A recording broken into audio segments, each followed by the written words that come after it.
Multilayer perceptrons. A perceptron that has a single layer of weights can only approximate linear functions of the input and cannot solve problems like the exclusive or where the discriminant to be estimated is nonlinear. Similarly, a perceptron cannot be used for nonlinear regression.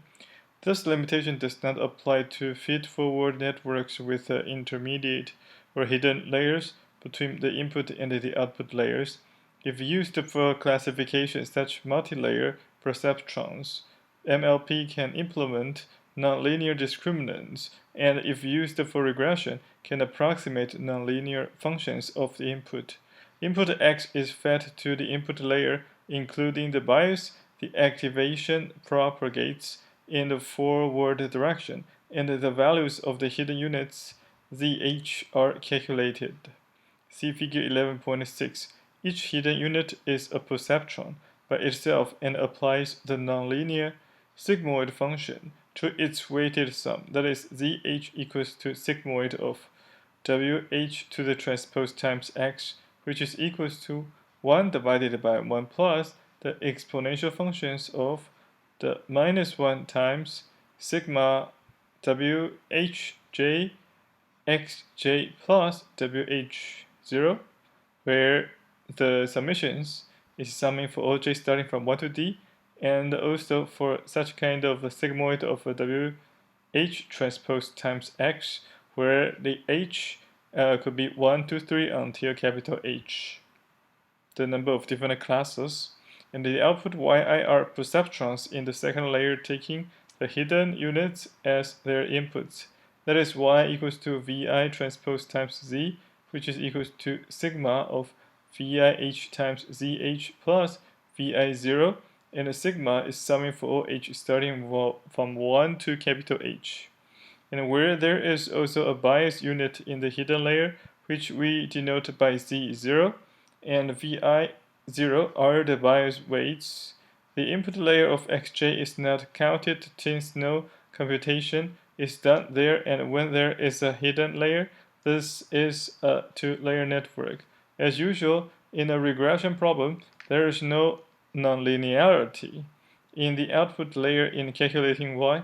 In a two-class discriminant task, there is one sigmoid output unit, and when there are k greater than two classes, there are k outputs with softmax as the output nonlinearity. If the hidden units' outputs were linear, the hidden layer would be of no use.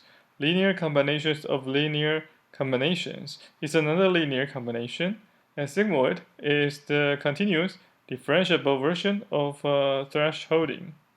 We need differentiability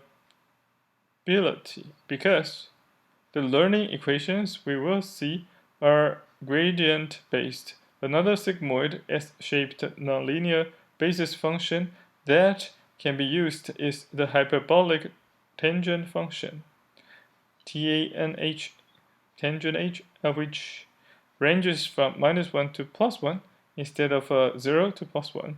In practice, there is no difference between using the sigmoid and the tanh. Still another possibility is the Gaussian, which uses Euclidean distance instead of the dot product for similarity. We discussed such radial basis function networks in chapter 12. The output is a linear combination of the nonlinear basis function values computed by the hidden units. It can be said that the hidden units make a nonlinear transformation from the d-dimensional input space to the h-dimensional space spanned by the hidden units, and in this space, the second output layer implements a linear function. Figure 11.6 shows that the structure of the multilayer perceptron xj, j starting from 0 to d, are the inputs, and the zh, h starting from 1 to capital H are the hidden units, where h is the dimensionality of this hidden space. Z0 is the bias of the hidden layer. Yii starting from 1 to k are the output units. Whj are weights in the first layer, and VIH are the weights in the second layer. Now, one is not limited to having one hidden layer.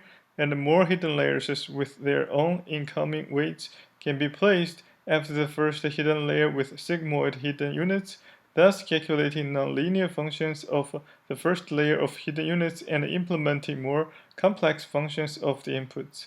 In practice, people rarely go beyond one hidden value since analyzing a network with many hidden layers is quite complicated.